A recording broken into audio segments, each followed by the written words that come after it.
जर आई हे घराचं मागेले असेल ना तर वडील हे घराचं अस्तित्व असतं.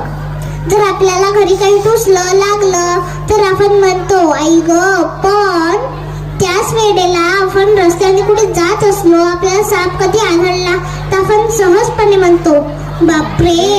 छोट्या छोट्या प्रसंगाला नेहमी आई आठवते, पण मोठ्या मोठ्या प्रसंगाला नेहमी बाबाच आठवतात. जर आई हे आपल्या आयुष्यातली साठवलेली पुण्य असेल ना तर वडील हे आयुष्यभर कंबर कसून मिळवलेली कमाई आहे.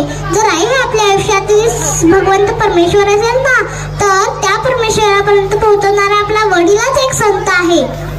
आपल्या मुलीच्या लग्नासाठी पैसे लागतील म्हणून आपले वडील हे दुकानदाराच्या पाया लागतो, सोनाराच्या पाया लागतो, भांडेवाल्याच्या पाया पडतो आणि असे करून 25 दिवसात 25 लाख रुपये जमा करतो. आई ही तुम्हालाही आहे, आई ही मलाही आहे.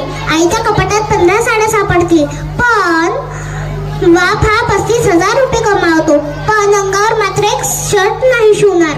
फाटलेलं शर्ट, फाटलेलं धोतर, पायावर तो फाटलेला पॅन्ट पहा, मग तुम्हाला कळेल की बाप हा आयुष्यात आपल्यासाठी काय करतो. जर आईला थोडं जरी दुःख झालं तर आई सगळ्यांना दिसते, पण हा वडील त्याच वेळा सौकारा करून 2-2 लाख रुपये काढून आणतो, पण रात्री त्याच सावकाराच्या भीतीने एका कोपऱ्यात बसून रडतो. म्हणजे तो आपला बाप असतो. बाप आयुष्यात 4दा रडतो.